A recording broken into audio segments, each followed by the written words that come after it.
મોતના ખાડા બન્યા। સોમા કંપનીની ઘોર બેદરકારી સામે નગરજનોમાં રોષ। આરએનબી વિભાગ અને તંત્રની નિષ્ક્રિયતા સામે ઉઠ્યા સવાલ। સોનગઢ નગરના જીવનરેખા સમાન બે મુખ્ય બ્રિજની હાલત નીચે દિવસે દિવસે ભયાનક બની રહી છે। રસ્તા પર મોટા ખાડાઓ, તૂટી ગયેલા પેચવર્ક અને સફાઈના અભાવે બ્રિજ પરથી પસાર થવું વાહન ચાલકો માટે જીવલેણ સાબિત થઈ રહ્યું છે। આવી દયનીય સ્થિતિ વચ્ચે સ્થાનિક નગરજનોમાં ભય અને ગુસ્સો બંને જોવા મળી રહ્યા છે। હાલત એવી છે કે આ બ્રિજોથી પસાર થતી જાહેર વાહન સેવા, શાળા, બસો અને એમ્બ્યુલન્સ સેવાઓ પણ જોખમમાં ધાર પર ચાલી રહી છે।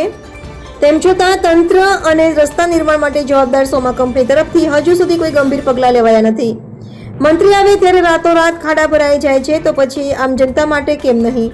સ્થાનિક નાગરિકો તરફથી સત્તાવાળાઓની કામગીરી પર ભારે પ્રશ્નચિહ્ન ઉઠાવવામાં આવી રહ્યા છે। નાગરિકોનું કહેવું છે કે જ્યારે મંત્રીશ્રીઓ નગરમાં આવે ત્યારે રાતોરાત ખાડા ભરાઈ જાય છે, પણ સામાન્ય નાગરિકો માટે વર્ષોથી હાલત જાણવામાં આવતી નથી। શું અમારું જીવન મૂલ્ય નથી? સ્થાનિક પત્રકારો અને મીડિયાએ અનેકવાર વિડીયો અને ફોટોગ્રાફ સાથે ખાડાઓની હાલત દર્શાવતા રિપોર્ટ રજૂ કર્યા, છતાં પણ કોઈ કાયદેસર પગલાં લેવામાં આવ્યા નથી। લોકો ખુલ્લેઆમ આક્ષેપ કરી રહ્યા છે કે સોમા કંપની અને તંત્ર વચ્ચે મલીભગત છે। નાગરિકોનું કહેવું છે કે આરએનબી વિભાગ, જિલ્લા કલેક્ટર કચેરી અને પાલિકા આ તમામ વિગતોથી અવગત હોવા છતાં પણ ઘટના સ્થળે કાર્યવાહી કરવી તો દૂર રહી, જાણે આંખ મીચી લીધેલી હોય। ટેન્ડર પ્રક્રિયાની આડમાં કામ અટકાવવામાં આવી રહ્યું છે, તેમ સ્થાનિક આગેવાનોએ જણાવ્યું।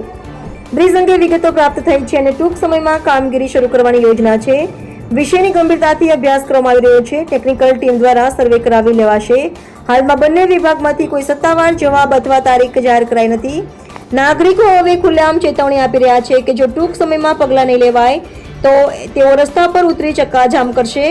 વિકસિત નગરના દાવો અહીં પાયમાલ થઈ રહ્યા છે, એવો જાહેર વાક્ય લોકો ખુલ્લેઆમ કરી રહ્યા છે। રિપોર્ટર હાર્દિક જોશી, સોનગઢ। મિત્રો, હું છું હાર્દિક જોશી, 24 ન્યૂઝ ગુજરાત, તાપી। મિત્રો, અમારા દ્વારા એક સોમા કંપનીના ન્યૂઝ બનાવવામાં આવ્યા હતા। હવે એ ન્યૂઝને આધારિત હજી સુધી સોમા કંપનીવાળાએ કોઈ એક્શન લીધું નથી, કોઈ ખાડા પૂર્યા નથી। હવે સવાલ એ છે કે મને ક્યાંક ને ક્યાંક સરકારી તંત્ર અને સોમા કંપનીવાળાની બંનેની મેળાપણું હોય એવું લાગી રહ્યું છે, કારણ કે સામાન્ય માણસ આમાં હેરાન થાય છે, સામાન્ય માણસ આમાં ભોગ બને છે। સામાન્ય માણસની કોઈ ચિંતા નથી સરકારને, અને ફક્ત બસ બધી જ જગ્યા ઉપર આ જ વસ્તુ ચાલી રહી છે। માટે કરીને સોમા કંપનીવાળાને પણ નમ્ર વિનંતી અને સરકારી અધિકારીઓને પણ નમ્ર વિનંતી કરવામાં આવે છે કે સામાન્ય માણસની કિંમત કરો। સામાન્ય માણસનો પણ જીવ છે, સામાન્ય માણસ પણ તમને ટોલ ટેક્સના સોમા